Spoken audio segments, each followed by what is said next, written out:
Here we start a new chapter of cell cycle and cell division. Here we study about cell cycle first and then phase of cell cycle, interphase, M phase, mitosis, significance of mitosis, meiosis. These are some kind we have studied in this chapter. So let's begin first cell cycle. Cell cycle is the sequence of events by which cell duplicates its genome, synthesize other constituent of cells and eventually divides into two daughter cell. Is it clear? देखिए cell cycle क्या होता है. Cell cycle जब cell जो है एक cell duplicate होती हैं और डुप्लीकेट होकर अपना जीनोम बनाती हैं और अपनी कंसिस्टेंट ऑफ सेल से इवेंचुअली डिवाइड हो जाती हैं और दो डॉटर सेल बना लेती हैं, जैसा कि आप यहाँ देख भी पा रहे होंगे. ठीक है,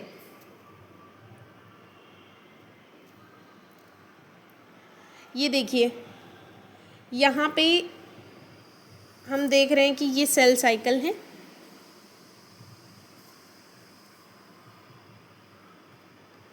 ये सेल साइकिल बनी है, ये पूरी सेल साइकिल कहलाएगी. ये पूरी सेल साइकिल कैसे कहलाएगी देखना. सीक्वेंस ऑफ इवेंट होता है जब सेल, ये वाली सेल डुप्लीकेट हो गई, डुप्लीकेट हुई है, दो जीनोम बना, दो डॉटर सेल्स बना ली उसने, एक ये वाली और एक ये वाली, दो डॉटर सेल्स बन गई. अब ये पूरा प्रोसेस ही क्या कहलाता है, सेल साइकिल कहलाता है. ठीक है, जब एक सेल डुप्लीकेट हो जाए और दो अपनी डॉटर सेल्स बना ले. ठीक है, इस पूरी प्रोसेस को, इसको सेल साइकिल कहते हैं. अब देखिए जो डॉटर सेल्स होती है ना, वो पहले तो ग्रो करती हैं और ग्रो होने के बाद जब वो मैच्योर हो जाती हैं तब वो सेल डिवीज़न परफॉर्म करती हैं. तब फिर इनकी सेल्स डिवाइड होंगी. जब ये मैच्योर हो जाएंगी तब सेल डिवीज़न होगा.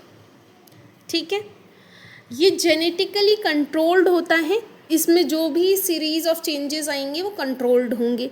ठीक है, अब जैसे मान लीजिए ग्रोथ, तो आप देखें ग्रोथ की बात करते हैं. ग्रोथ एक कंटिन्यूअस जो है प्रोसेस है, कंटिन्यूटी से होती है. ठीक है, पर आप देखें कि जो सेल डिवीज़न है या फिर जो ऑर्गेनलीज का डुप्लीकेशन है या डीएनए का रेप्लिकेशन है, तो जो डुप्लीकेशन है ऑर्गेनलीज का, डीएनए का रेप्लिकेशन होना, ये सब एक स्पेसिफिक स्टेज पे होते हैं.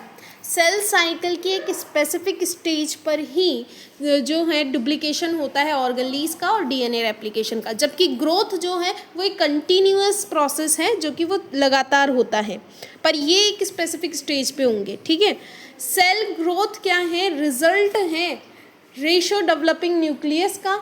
और तो न्यूक्लियस और साइटोप्लाज्म का रेशो जो होता है वो सेल साइकिल होता है. और इस न्यूक्लियोप्लाज्म और साइटोप्लाज्म को, न्यूक्लियस और साइटोप्लाज्म को ही न्यूक्लियोसाइटोप्लाज्मिक रेशो निकलता है. ठीक है, ये जो सेल साइकिल है ये कुछ पीरियड में, ये टाइम के बीच में होती है. जब new daughter cells further divide होती हैं तो ये सेल साइकिल बनती है. ठीक है, सेल साइकिल का जो पीरियड है, जो टाइम है, जब सेल अपना डॉटर सेल बनाएगी और फर्दर डिवाइड करेगी, इस पूरी प्रोसेस को ही सेल साइकिल कहते हैं. बेसिक बात तो यही हुई ना ओवरऑल तो. ठीक है, अब सेल साइकिल के फेज़ की बात करते हैं. बेसिकली दो फेज़ में बटी होती है सेल साइकिल. ठीक है, टू फेजेस में होती है सेल साइकिल. ठीक है, पहला फेज़ जो होता है वो होता है इंटरफेज. पहला फेज़ इंटरफेज. ठीक है, सेकंड फेज एम फेज या फिर आप कह सकते हैं माइटोटिक फेज. सही है.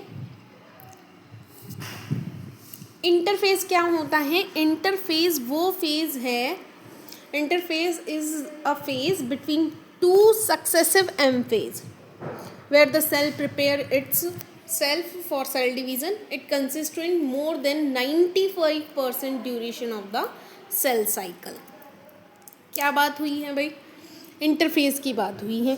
इंटरफेज क्या होता है देखिए,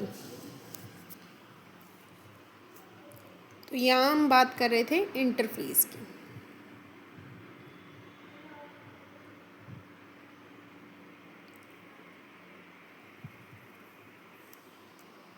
ठीक है। इंटरफेस की बात करते हैं।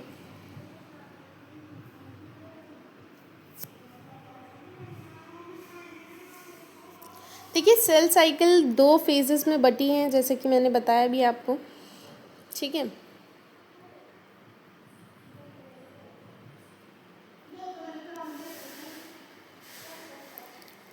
ठीक है, 2 साइकिल्स बटी हुई हैं।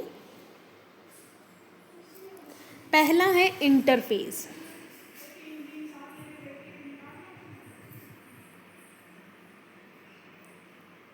और दूसरा है एम फेज। एम फेज को ही माइटोटिक फेज भी कहा जाता है, ठीक है। ठीक है भाई, अब हम सबसे पहले बात करते हैं इंटरफेज के अंदर क्या होता है, ठीक है। इंटरफेज के अंदर क्या होता है? इंटरफेज वो फेज होता है, 2 सक्सेसिव एम फेज आएंगे, मतलब सक्सेसिव एम फेज मतलब बढ़ते क्रम में जो एम फेज रहेगा, तो वो 2 सक्सेसिव एम फेज के बीच में जब सेल बन रही होगी ना, सेल प्रिपेयर हो रही होगी, यहाँ सेल बन रही है, ठीक है। 2 सक्सेसिव एम फेज के बीच में जब सेल प्रिपेयर हो रही होगी, खुद से ही अपना सेल डिवीज़न कर रही होगी, खुद से ही अपना सेल डिवीज़न कर रही होगी, इस तरीके से, है ना।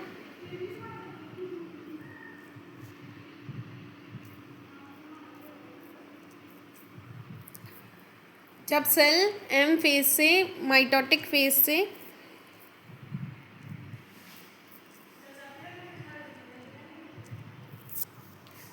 यहाँ पे एक बार लिख देते हैं,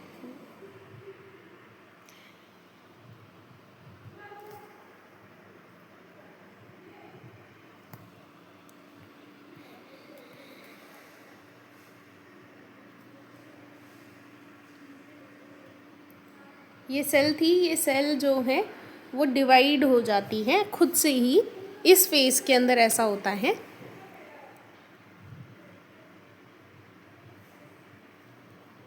ठीक है। ये डिवाइड हो गई, तो 2 सक्सेसिव एम फेज के बीच का फेज होता है इंटरफेज, जिसके अंदर सेल अपने आप ही प्रिपेयर होती है और सेल डिवीज़न करती है। मोर देन 95% जो होता है यही ड्यूरेशन चलता है, 95% ड्यूरेशन तक। 95% सेल साइकिल का 95% ड्यूरेशन कौन सा होता है? इंटरफेज का। मतलब पूरी जब सेल साइकिल हो रही होगी, मान लीजिए पूरी सेल साइकिल हो रही है और इस सेल साइकिल के अंदर 95%, मतलब इससे भी ज़्यादा ही यही है ना, तो मान लीजिए इतना फेज़ 95% में यहाँ पे इंटरफेज ही चल रहा है, सही है। तो ये फेज़ ऐसा फेज़ होता है, ठीक है, जिसमें सेल अपने आप ही डिवाइड हो जाती हैं, खुद को प्रिपेयर करती हैं और सेल डिवीज़न के लिए तैयार करती हैं, ठीक है। अभी इसमें सेल डिवीज़न तो खैर हुआ नहीं है, पर ये प्रिपेयर हो जाती हैं, खुद की सेल डिवीज़न करना है आगे, ठीक है। यहाँ डिवाइड नहीं हो रही है, यहाँ सिर्फ प्रिपेयर हो रही है, सेल बन रही है केवल, ठीक है बात।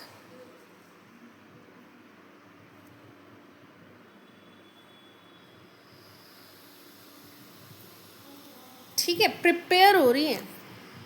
95% सेल जो है वो इस फेज़ के अंदर ही रहती है, इंटरफेज़ के अंदर ही। सेल साइकिल का आधा फेज़ जो है 95% फेज़ सेल साइकिल का इंटरफेज़ से ही कवर रहता है, ठीक है। अब बात करते हैं एम फेज़ की।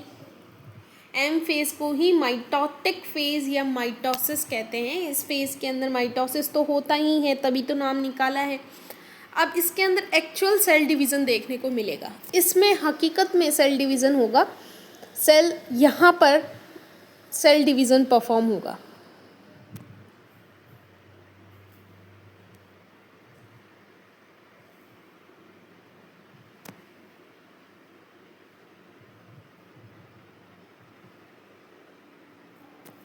यहाँ सेल डिवीज़न होता है, माइटोसिस होता है, ठीक है।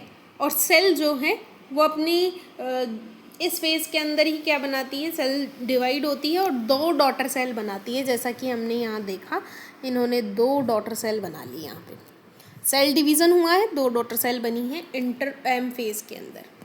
ठीक है,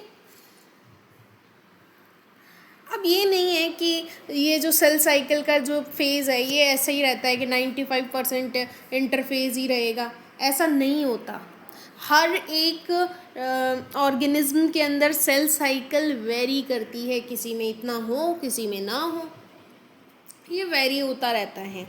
ठीक है, तो सेल साइकिल का जो पीरियड है वो वेरी करता है ऑर्गेनिज्म टू ऑर्गेनिज्म और cell to cell also. Cell से सेल में भी ऑर्गेनिज्म में तो कर ही रहा है और सेल से सेल में भी वेरी करता है सेल साइकिल का पीरियड।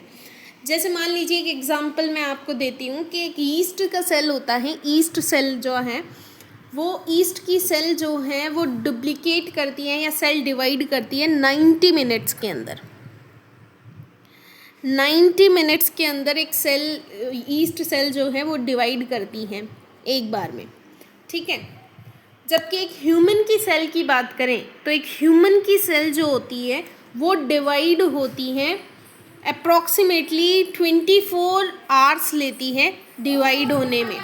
ठीक है, मोस्ट ऑफ द सेल जो होती हैं, जैसे स्टमक की जो लाइनिंग है, मैं बात करूँ स्टमक की लाइनिंग की, स्टमक की लाइनिंग जो होती है उसकी बात कर लेते हैं अगर हम, तो स्टमक की लाइनिंग जो है वो रिप्लेस हो जाती हैं आफ्टर एवरी 3 ईयर, हर 3 डेज, 3 ईयर्स तो काफ़ी हो गए, हर 3 दिन के अंदर हमारी जो स्टमक की लाइनिंग है वो रिप्लेस हो जाती है, हटा दी जाती है, क्योंकि हाई एसिडिक एनवायरनमेंट के अकॉर्डिंग, हाई एसिडिक होने के वजह से एनवायरनमेंट के अपने आप ही 3 दिन में वो रिप्लेस हो जाती है।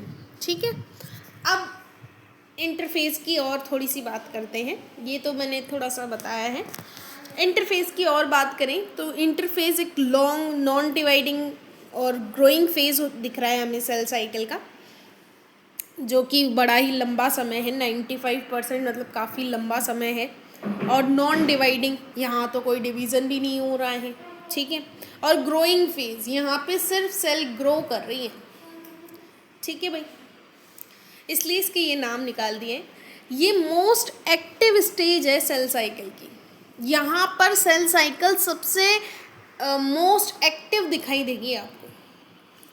तो यहाँ पे मोस्ट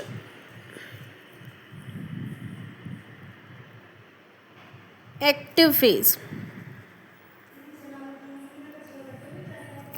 मोस्ट एक्टिव फेज होती है ये, या मोस्ट एक्टिव स्टेज बोलेंगे, स्टेज।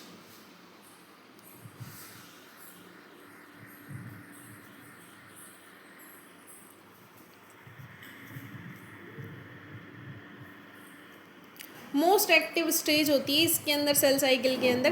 क्यों? क्योंकि यहाँ पे हमें ग्रोइंग फेज देखने को मिल रही है, बार बार वो ग्रो कर रही है, मतलब वो एक्टिव देखने को मिल रही है।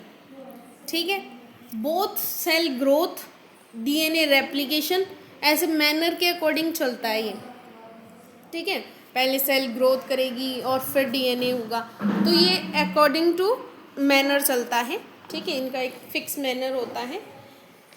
उसके बाद बात करते हैं हम इस फेज़ के अंदर, इस पीरियड के दौरान जब जो है डीएनए का रेप्लिकेशन होगा या सेल ग्रोथ करेगी, ये एक इंटेंस ग्रोथ कहलाएगी, है ना। इंटेंस ग्रोथ देखने को आपको यहाँ पे मिलेगी। ठीक है भाई, इंटेंस ग्रोथ, इंटेंस ग्रोथ आपको यहाँ पे देखने को मिल सकती है।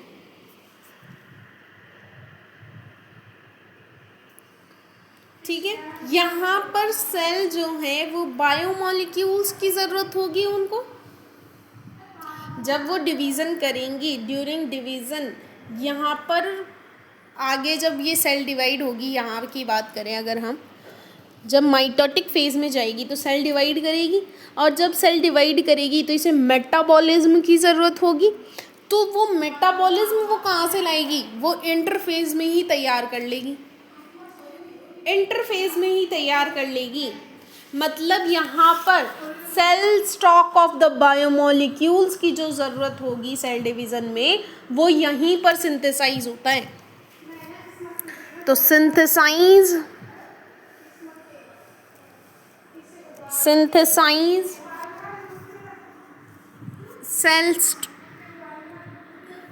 सेल stocks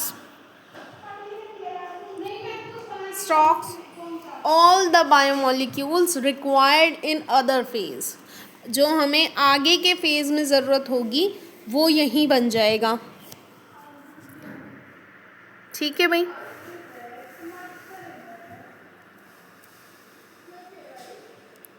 बायोमोलिक्यूल, तो जो बायोमोलिक्यूल्स हमें अगली फेज के लिए चाहिए होंगे वो भी यहीं बनेंगे। ठीक है। इसी फेज को हम रेस्टिंग फेज भी कह सकते हैं। क्यों कहते हैं रेस्टिंग फेज? क्योंकि यहाँ पे कोई अपेरेंट एक्टिविटी तो नहीं होती है जो कि सेल डिवीज़न से, या फिर आप कह सकें कि जो सेल के चेंजेस, न्यूक्लियस में चेंजेस करने के लिए, या फिर जो सेल डिवीज़न है उसमें जब वो एंटर करेगी तब वो रेस्टिंग फेज ही होगा। बात समझ आ रही है कि इसे रेस्टिंग फेज कह सकते हैं।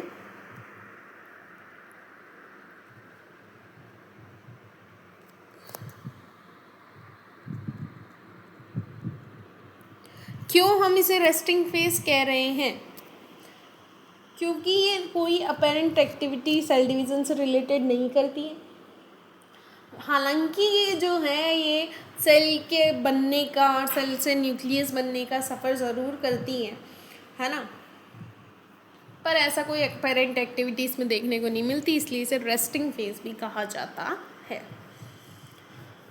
बिफोर, जब ये एंटर करेगी, जब ये सारा प्रोसेस हो जाएगा तब वो सेल डिवीज़न में जब एंटर करेगी, अब जो है हमारी सेल डिवीज़न करने वाली है, या फिर वो सेल डिवीज़न में जाने वाली है। जब ये सेल डिवीज़न में एंटर कर रही है, यहाँ पे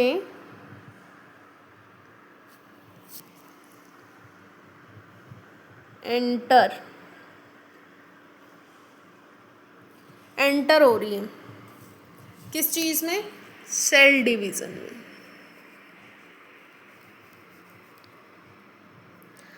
अब ये सेल डिवीज़न में एंटर हो चुकी है इंटरफेस से निकल के सेल। ठीक है। तो जब ये डिवाइड हो जाती है 3 फेजेस के अंदर, जब ये एंटर होती है सेल डिवीज़न के अंदर, तो ये 3 सेल्स के अंदर जो है 3 स्टेजेस के अंदर सब डिवाइडेड हो जाती है, डिवाइडेड इनटू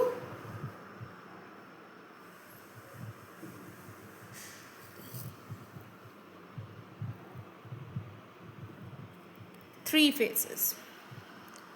ठीक है। फर्स्ट फेज कौन सी है? G1 phase.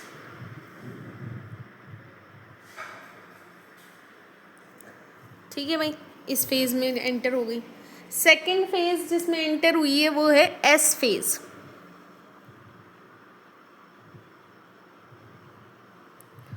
और थर्ड जिसमें ये एंटर हुई है वो है G2 फेज। ठीक है भाई।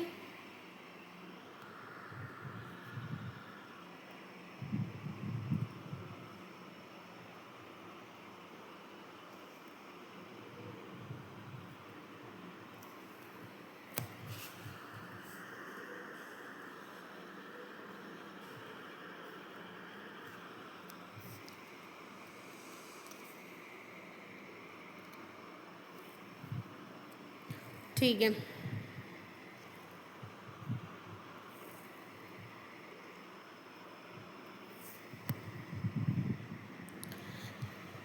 तो इसके अंदर हमारी सेल जो है वो डिवाइड हो चुकी है। अब हम पढ़ेंगे सेल डिवीज़न के अंदर जब ये गई तो इन फेज के अंदर बढ़ गई, 3 सब स्टेजेस आ गई। तो फर्स्ट स्टेज G1 फेज थी, तो इसी के बारे में पढ़ते हैं। ठीक है, G1 फेज के बारे में हम इसके अंदर पढ़ेंगे।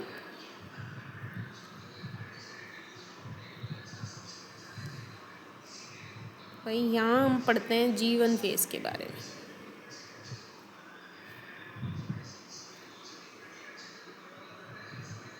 ठीक है, G1 फेज़ के बारे में पढ़ते हैं। यहाँ पे G1 फेज़ को गैप फेज़ कहते हैं, गैप वन फेज़,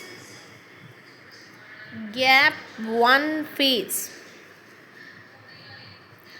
ठीक है, G1 फेज़ को ही कहते हैं गैप वन फेज़। ये सबसे लॉन्गेस्ट फेज़ होता है इंटरफेज़ के बाद। इंटरफेज़ के अंदर भी सबसे लॉन्गेस्ट फेज़ की बात करें तो वो G1 फेज़ है। सही है बात। लॉन्गेस्ट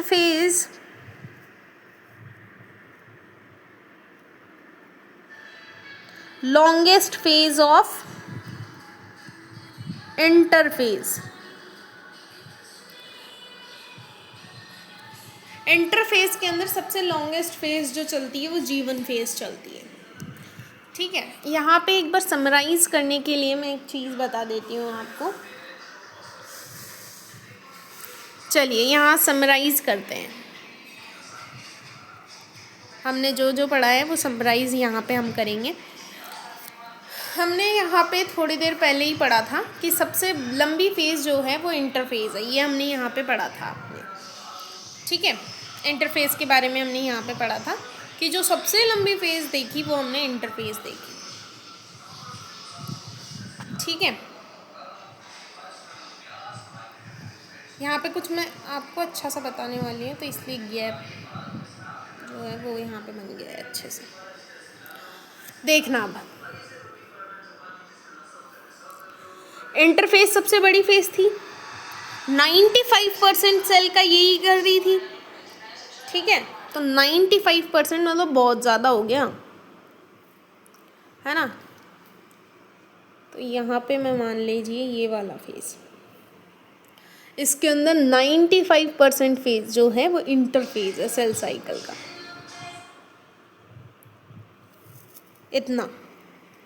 इतना इंटरफेज़ हो रखा है यहाँ पे।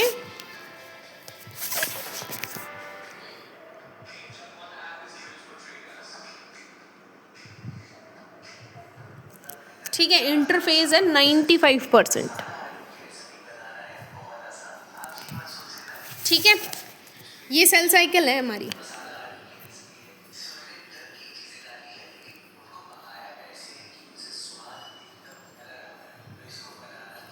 ठीक है,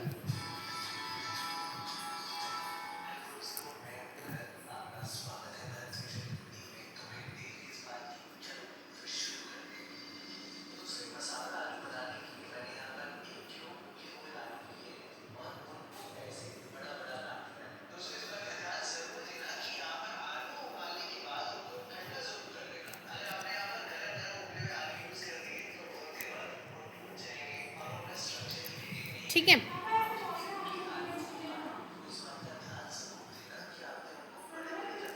अब हम यहाँ पे बनाने वाले हैं कुछ अच्छा सा।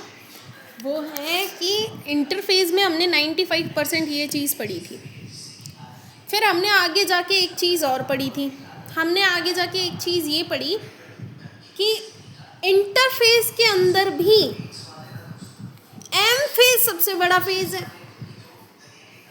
यही तो पढ़ा, इंटरफेज़ के अंदर भी सबसे बड़ा फेज़ जो चल रहा है वो चल रहा है एम फेज़। मतलब इसके अंदर भी जो सबसे बड़ा फेज़ है, मान लीजिए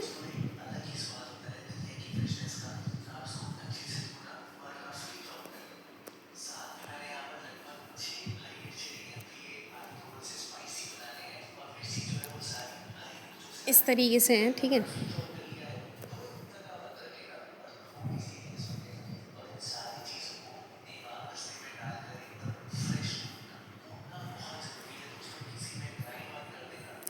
ठीक है भाई। इसके अंदर हमने देखा कि सबसे ज़्यादा जो फेज़ ये चल रही है उसके अंदर भी और भी ज़्यादा देखें तो 95% तो हमारे पास इंटरफेस थी ही। अब और भी ज़्यादा हम बात करें तो एम फेज़ सबसे बड़ी फेज़ है यहाँ पे एम फेज़ और भी बड़ी फेज़ हो रही है। ठीक है भाई, पे और भी बड़ी फेज़ की बात करते हैं अगर हम, तो एम फेज़ है, ठीक है। एम फेज़ इंटरफेज़ के अंदर ही सबसे बड़ी फेज़ है, ठीक है। ये बात हुई, अब तक हमने ये समराइज़ किया है। आगे देखते हैं और क्या क्या होता है।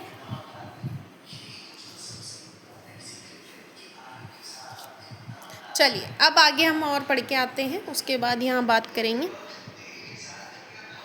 सही है।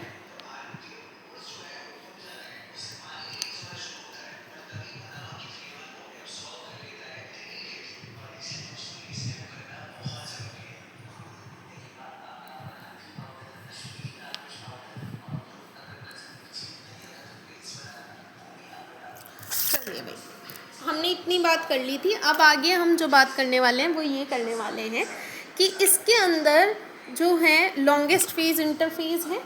अब हम बात करने वाले हैं कि ये जो लॉन्गेस्ट फेज़ है ये माइटोसिस के बीच में प्रेजेंट हो रखा है, मतलब माइटोसिस से होता है डीएनए रेप्लिकेशन। अब यहाँ पे डीएनए रेप्लिकेशन होना चालू हो गया है भाई, यहाँ पे डीएनए रेप्लिकेशन स्टार्ट है, डीएनए रेप्लिकेशन स्टार्ट है भाई, DNA replication.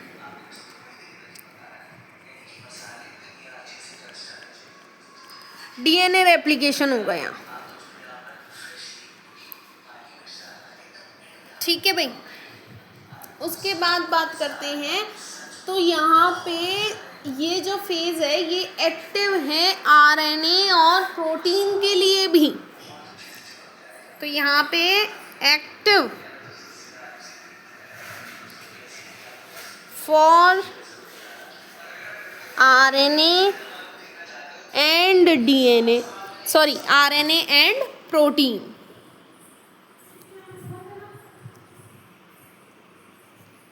RNA and protein,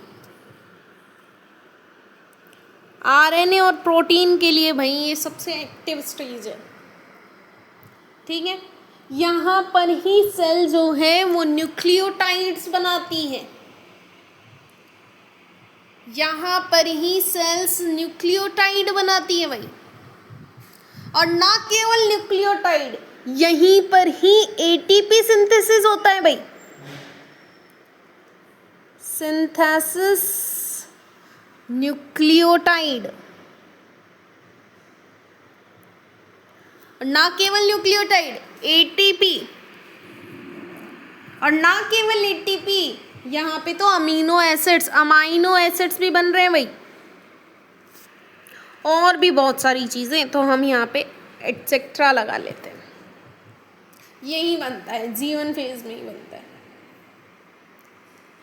ये सब। हमें यही बनने को, यहाँ क्यों बन रहे हैं ये सब, इसका मतलब ये यहाँ बनने का मतलब हो गया कि हमें ये आगे काम आएंगे। और कब काम आएंगे? एस फेज़ के अंदर। एस फेज़ के अंदर हमारे को इनकी ज़रूरत पड़ेगी, न्यूक्लियोटाइड की, एटीपी की, अमाइनो एसिड्स की। सही है, ठीक है भाई। मोस्ट ऑफ द ऑर्गेनीज यही डुप्लीकेट होते हैं भाई, most of the organelles.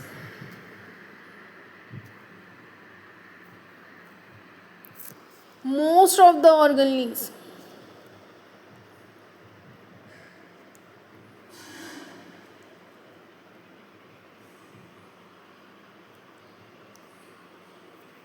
most of the organelle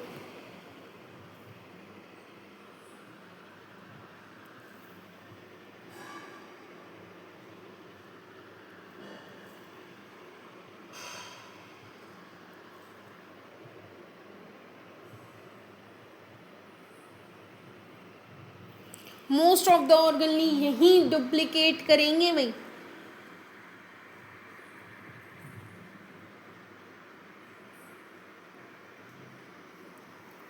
और क्या होगा? एक बात ये इस पे भी डिपेंड करता है कि अगर सेल जो है वो फ्रीक्वेंटली डिवाइड करती है, अगर कोई सेल फ्रीक्वेंटली डिवाइड कर रही है ना, तो ये जो जीवन फेज है ये छोटा हो जाता है। और अगर एक सेल जो है वो फ्रीक्वेंटली डिवाइड नहीं करती है तो ये जीवन फेज काफ़ी लंबा चलता है। आ रही बात समझ में? तो यहाँ पे मैं यहाँ पे एक चीज़ बता दूँ कि शॉर्ट जीवन फेज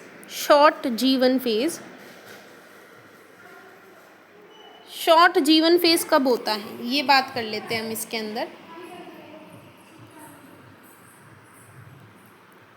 शॉर्ट जीवन फेज कब होता है इसकी अगर हम यहाँ पे बात करें,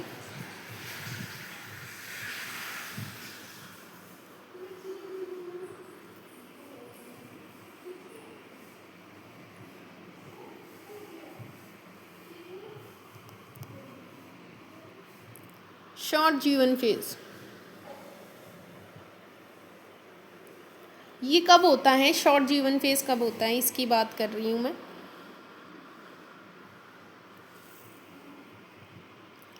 शॉर्ट जीवन फेज कब होगा, जब सेल फ्रीक्वेंटली डिवाइड करती है। सेल अगर फ्रीक्वेंटली डिवाइड करती है, सेल डिवाइड फ्रीक्वेंटली, ठीक है, तब तो शॉर्ट हो जाएगा। और अगर सेल जो है वो फ्रीक्वेंटली डिवाइड नहीं करती है ना, तो फिर लॉन्ग जीवन फेज चलेगा भाई, लॉन्ग जीवन phase.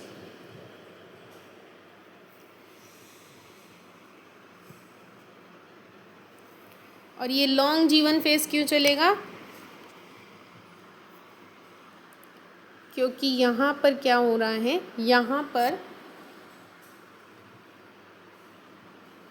Cell do not divide frequently,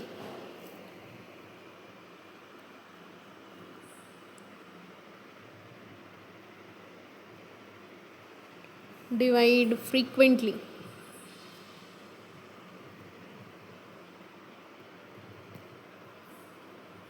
इस वजह से, ठीक है, तो लॉन्ग फेज चलेगा।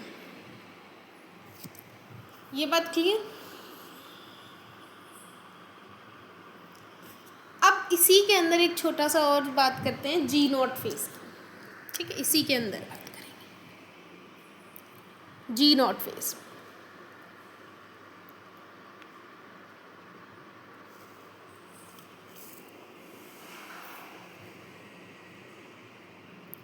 जी नॉट फेज क्या होता है, जी नॉट फेज इसकी बात करते हैं।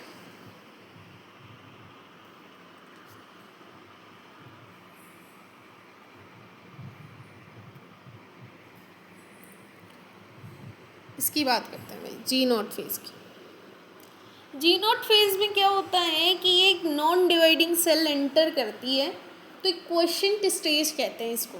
इसी क्वेश्चन स्टेज को ही जी नॉट स्टेज भी कहते हैं, तो इसी का नाम है क्वेश्चन स्टेज। इसी का नाम है भाई question stage.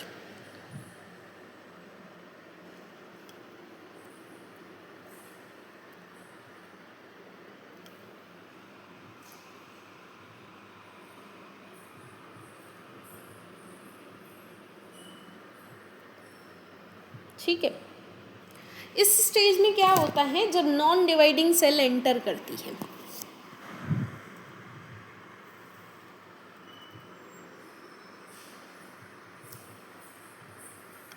Non dividing cell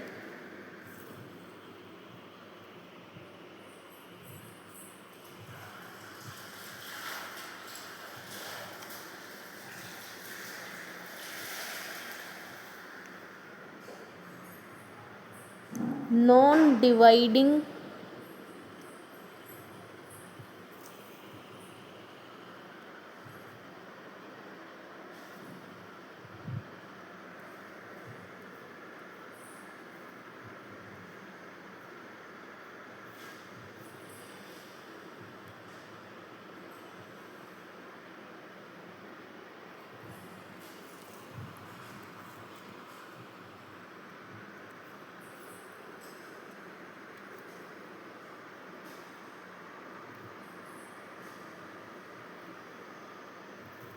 non dividing cell जो है वो एंटर होती है,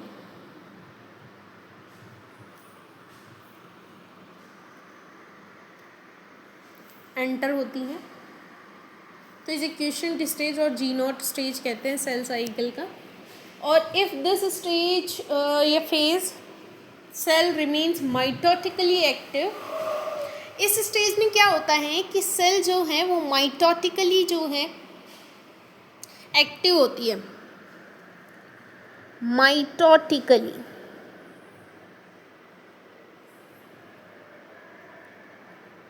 एक्टिव होती है, पर पॉलीफ्रेट नहीं होती है।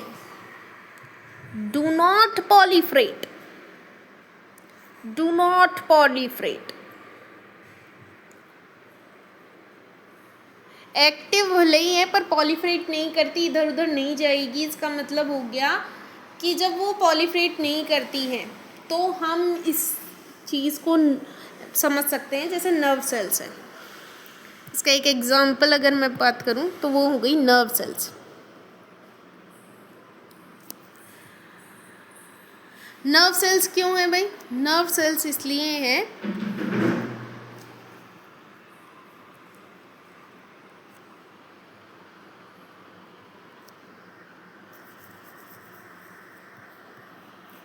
ठीक है, नर्व सेल्स हो गई इसका एग्जांपल। ठीक है,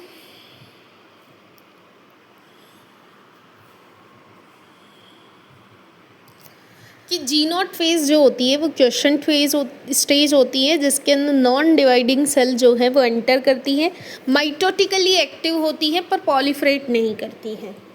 तो जब ज़रूरत होगी तब वो काम कर सकती हैं, पर जब उसकी ज़रूरत नहीं होती है तब भी वो remain same as it is रहती ही है। ठीक है, वो कभी भी एक्टिव हो सकती है, उसके पास ये कैपेबिलिटी हो गई अब एक तरीके से। ठीक है, तो मतलब कि अब वो जी नॉट फेज के अंदर है, जब उसे ऐसी फेवरेबल कंडीशंस मिलेंगी तो वो पॉलीफ्रेट करेंगी। ठीक है, अब बात कर रहे हैं सेकंड फेज की जो है एस फेज की। S phase, G naught phase की बात की थी हमने, अब हम बात कर रहे हैं एस फेज की। ये यहाँ पे हमने एस फेज लिख भी रखा है,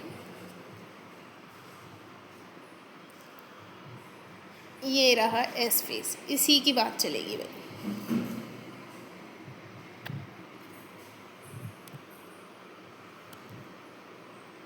एस फेज की क्या बात चलेगी?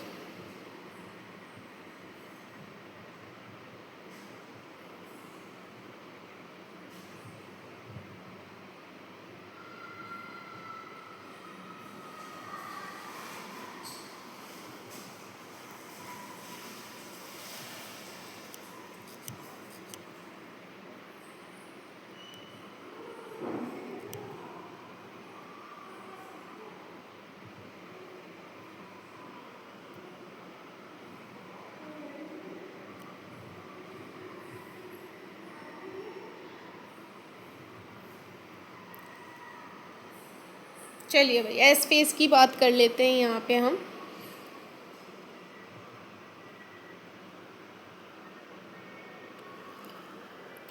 ठीक है, एस फेज में क्या होता है?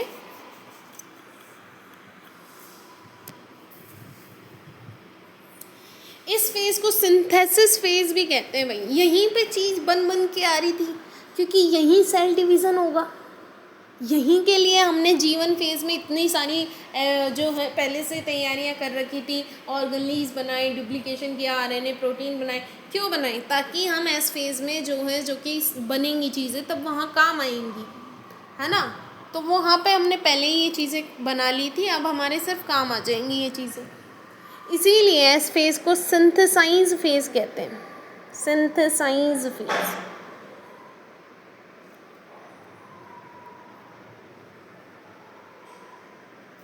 ठीक है भाई, सिंथेसाइज या सिंथेटिक फेज भी कह सकते हैं, सिंथेटिक भी कह सकते हैं।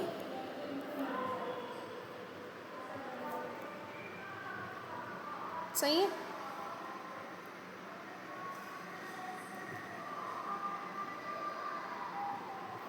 ठीक है। इस फेज़ के अंदर डीएनए मॉलिक्यूल्स जो होती हैं वो हर एक क्रोमोसोम्स पे रेप्लिकेट होंगे और सिंथेसाइज करेंगे एक नए डीएनए मॉलिक्यूल का, और ये जो नया डीएनए मॉलिक्यूल बनेगा वो एग्जिस्टिंग जो डीएनए है उसके टेम्पलेट्स पे काम करेगा। तो क्या हुआ, सबसे पहले यहाँ पर बने भाई डीएनए मॉलिक्यूल्स हर क्रोमोसोम पे, ईच क्रोमोसोम पर, हर एक क्रोमोसोम पर क्या बने हैं, डीएनए मॉलिक्यूल। हर क्रोमोसोम पर डीएनए मॉलिक्यूल,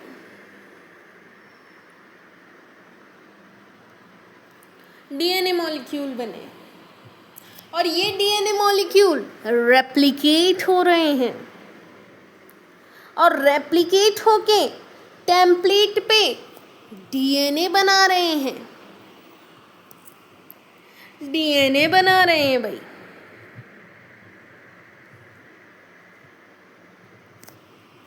मतलब यहाँ डीएनए बना है,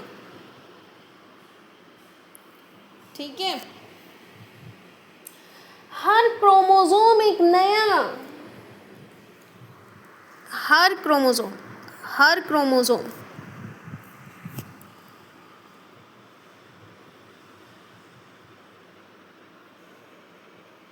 हर क्रोमोसोम यहाँ पे क्या कर रहा है,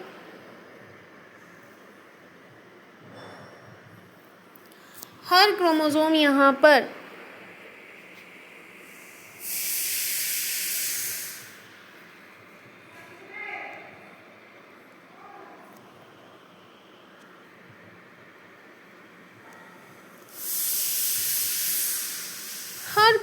यहाँ पर 2 सिस्टर क्रोमेटिड्स बना रहा है भाई।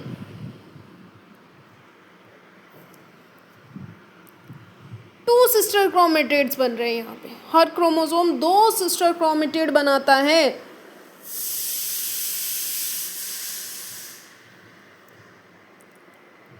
टू सिस्टर क्रोमेटिड,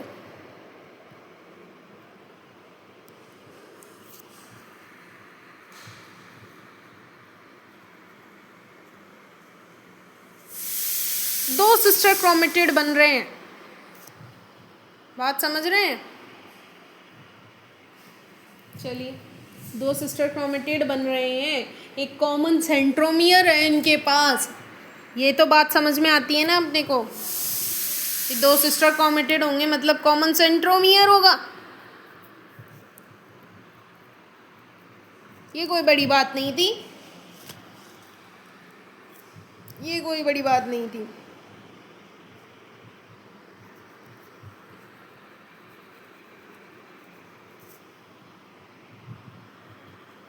ठीक है, 2 सिस्टर क्रोमेटिड सेंट्रोमियर बना रहे हैं, कॉमन सेंट्रोमियर।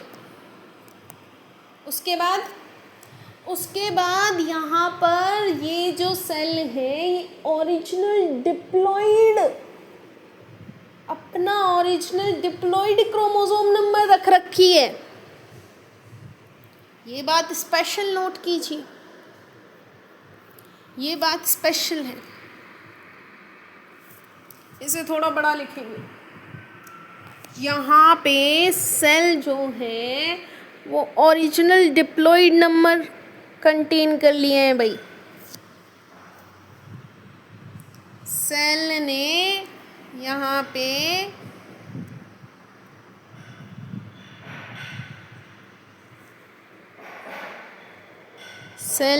पे ओरिजिनल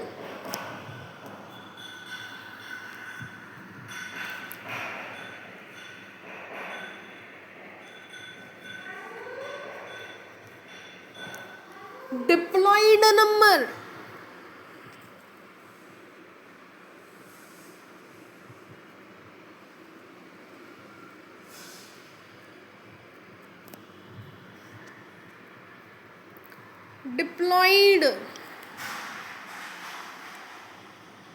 नंबर ले लिए,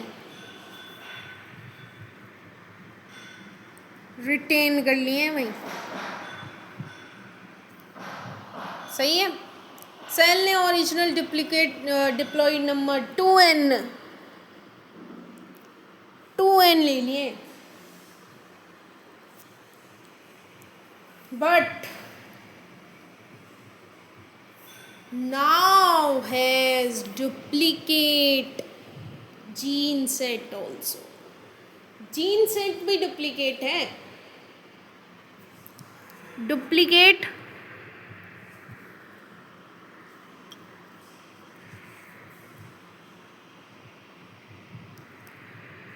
डुप्लीकेट जीन सेट, ठीक है।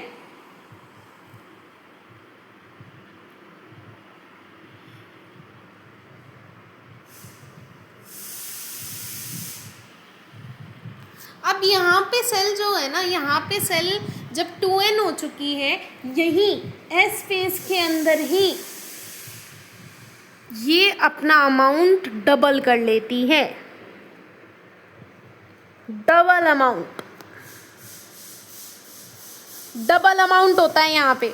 मतलब यहाँ पे 2c था, वो क्या हो जाता है, 4c हो जाता है। ओरिजिनल डिप्लॉयड सेल का अमाउंट डबल हो जाएगा, 4c हो जाएगा, और यहीं पे हिस्टोन प्रोटीन्स बनते हैं भाई, यहाँ हिस्टोन प्रोटीन्स बनते हैं, यहाँ हिस्टोन प्रोटीन्स बनते हैं,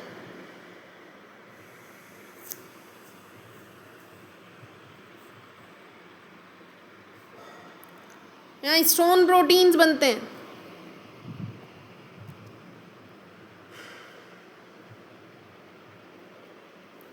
सिंथेसिस फेज में हिस्टोन प्रोटीन्स बन जाएंगे,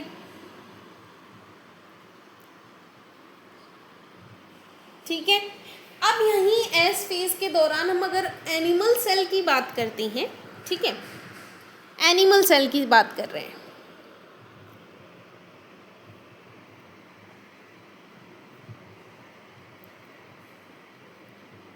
एस फेज की बात हुई है, एस फेज के अंदर हम एनिमल सेल की भी बात कर रहे हैं,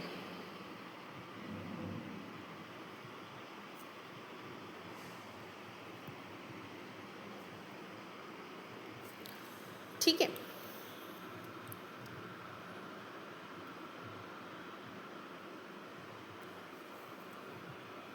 ओहो,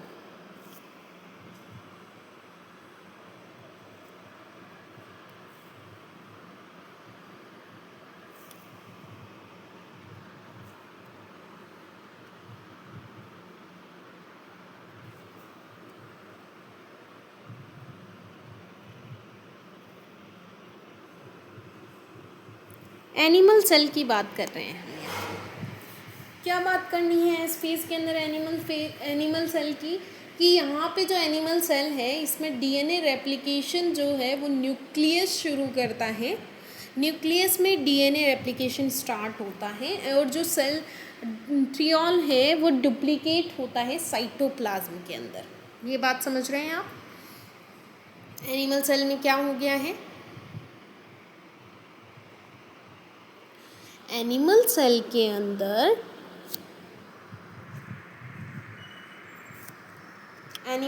के अंदर डीएनए का जो रेप्लिकेशन हुआ है ना, डीएनए का replication, DNA replication,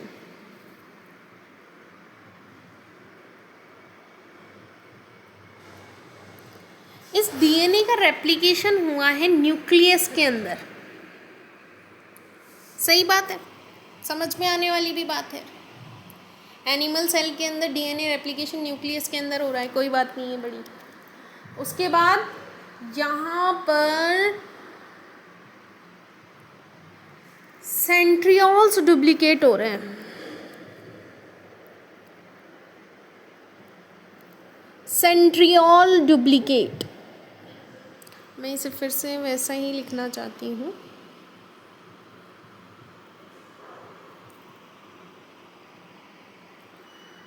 centriole duplicate,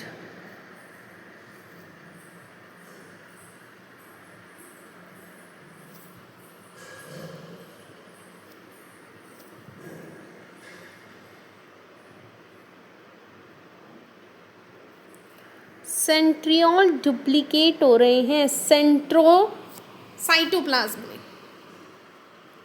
ये कहानी थी हमारे पास एनिमल सेल की एस फेज के अंदर। ठीक है भाई, ये बात थी हमारे पास एनिमल सेल की। एक बात हम करेंगे प्लांट सेल की। यहाँ पे एक बात करनी है प्लांट सेल की। प्लांट सेल, प्लांट सेल में क्या बात होगी भाई? प्लांट सेल की बात करते हैं।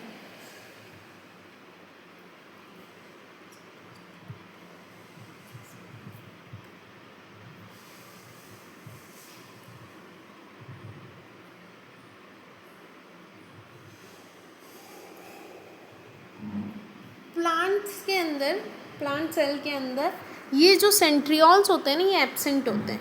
ठीक है, ज़्यादा कुछ बड़ी बात नहीं थी। प्लांट सेल के अंदर ये सेंट्रियोल्स एब्सेंट होते हैं।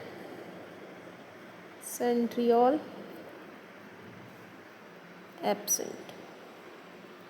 एक और बात है छोटी सी इसी के अंदर, ये लास्ट बात भी रहेगी कि सेंट्रियोल्स जो है ना, यहाँ पर जो सेंट्रियोल्स हैं ये हमें ज़रूरत होगी इन सेंट्रियोल्स की। ये एम फेज़ में हमें इसकी ज़रूरत पड़ेगी। एम फेज़ मतलब माइटोटिक फेज़ में, हाँ बिल्कुल माइटोटिक फेज़ में ज़रूरत होगी इनकी। माइटोटिक फेज़ में ही ज़रूरत पड़ेगी इसकी।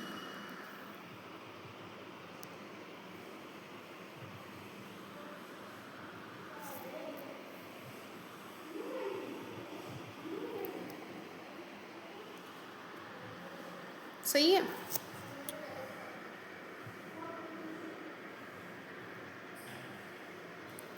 इसकी ज़रूरत पड़ेगी हमें, तो मैं यहाँ लिख दूँ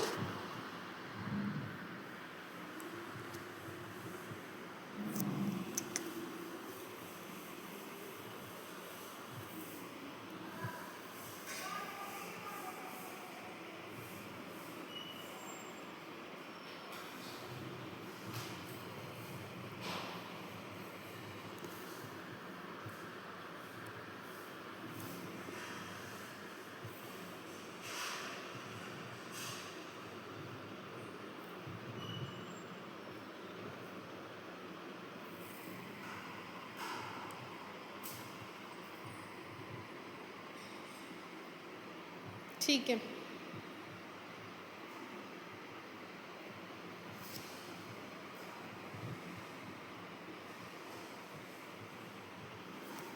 कुछ अलग तरीके से मैं यहाँ लिखती हूँ कि सेंट्रियोल्स की ज़रूरत होगी हमें। अलग कैसे लिख सकते हैं हम यहाँ पे?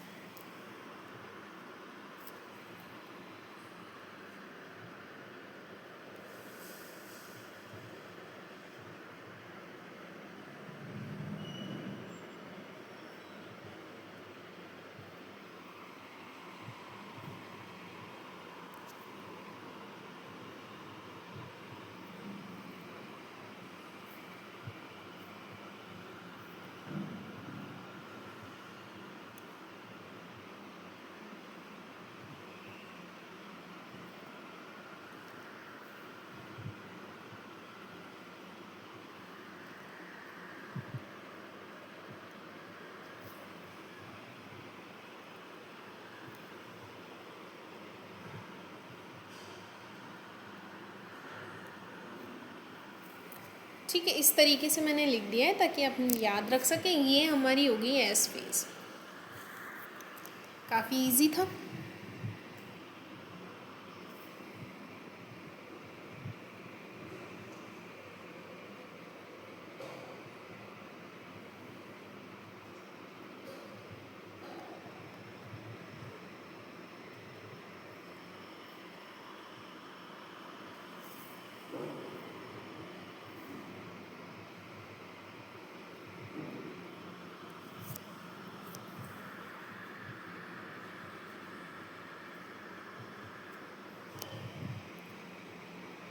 चलिए अब हम आगे कर लेते हैं G2 फेज़ की बात।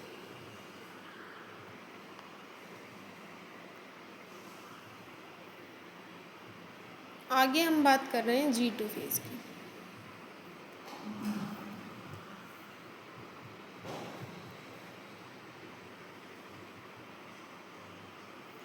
ये होगी हमारी बात G2 फेज की। ठीक है भाई, G2 फेज की होगी बात।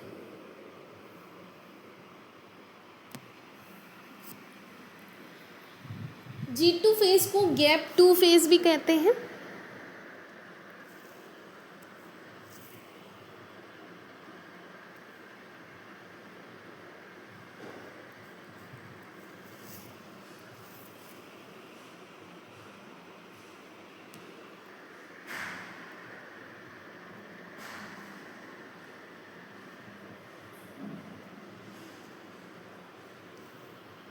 गैप 2 फेज भी कहते हैं G2 फेज को।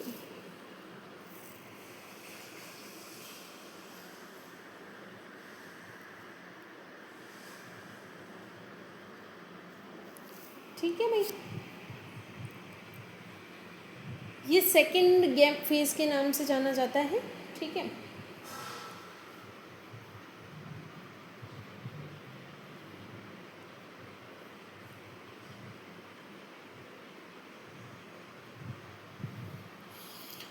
ये जो सेकंड फेज की बात कर रहे हैं हम, सेकंड गैप फेज की बात कर रहे हैं हम, ये जो सेकंड गैप फेज है ना भाई, ये सेकंड गैप फेज, ये सेकंड गैप फेज G और M फेज के बीच में होता है, या S और M के फेज के बीच में होता है। My mistake, my bad. S और M फेज के बीच में, S M फेज के बीच में आता है ये।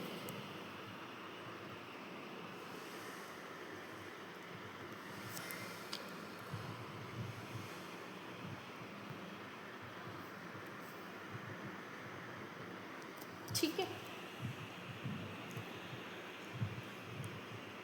दोनों के बीच में प्रेजेंट होता है, S और M के बीच में।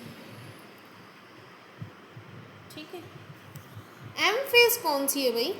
M फेज कौन सी है? तो ये तो S फेज है ना।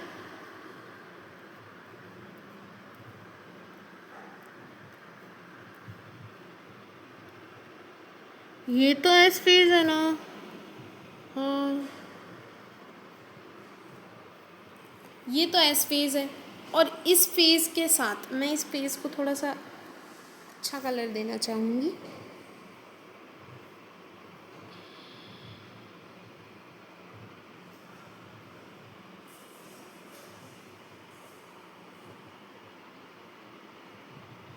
ठीक है, ये पूरा S फेज है,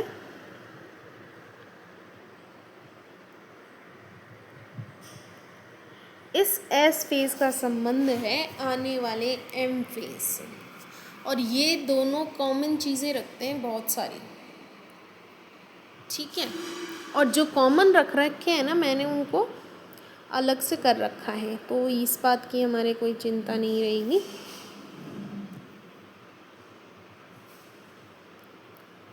चलिए, तो हम इसे वापस से हमारे बैक कलर में ले लेते हैं। चलिए, यहाँ पे M फेज है ये वाला। ठीक है भाई, यहाँ M फेज ये रहा।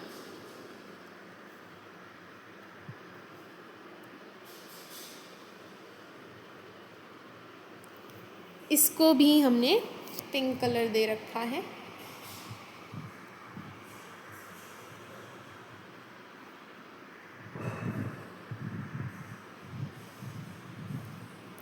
ठीक है,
ये बात हमारी हो गई एस और एम फेज़ की कि एस और एम फेज़ के बीच में आता है, ठीक है। और हमने इसे अलग ही पिंक कलर से लिख लेना है, तो वो भी मैं लिख लूँगी बाद में, जैसा कि मैंने लगा कि भी आ गई हूँ वैसे, ठीक है। एस और एम फेज़ के बीच में होता है ये। तो यहाँ पे मैं इसे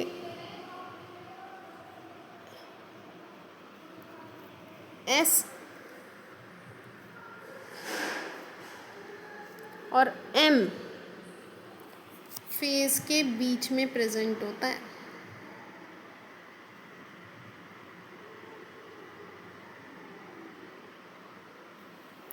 ठीक है।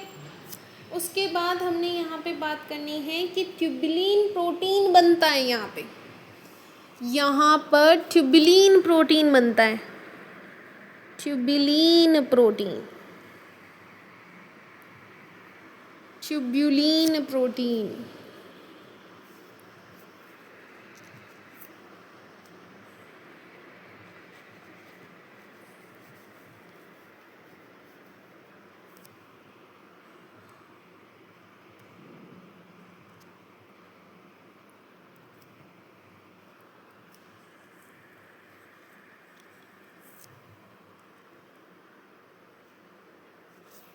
ट्यूबुलिन प्रोटीन बनता है यहाँ पे। और क्या होता है यहाँ पे, माइटोकॉन्ड्रिया, क्लोरोप्लास्ट और गोल्जी बॉडीज डुप्लीकेट होते हैं इसी फेज के अंदर।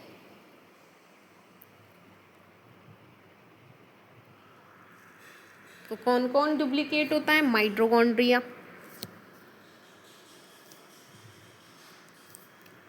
माइटोकॉन्ड्रिया,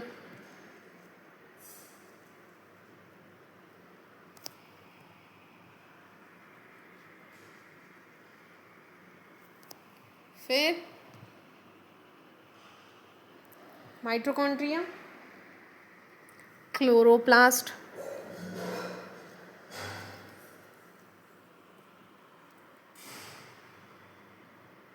और गोल्जी बॉडीज।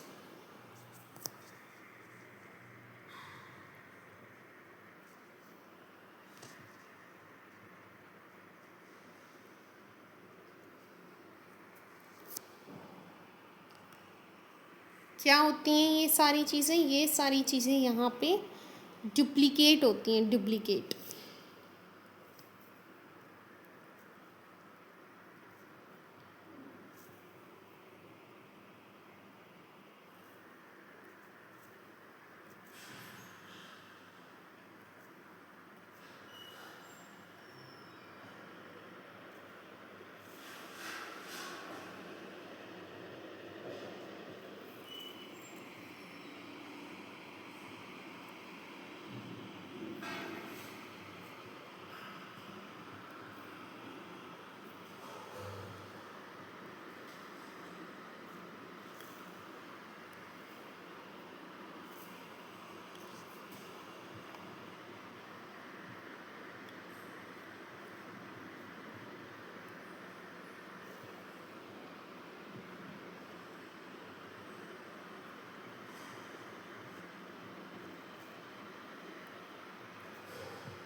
ठीक है, ये हमने पढ़ लिया G2 फेज की बात। ठीक है, अब यहाँ पे हम रेगुलेशन ऑफ सेल साइकिल, एक थोड़ा सा छोटे सी बातें हैं जो आपको याद रखनी है कि decision of a cell cycle to divide occurs in G1 phase in a cell does not want to divide it.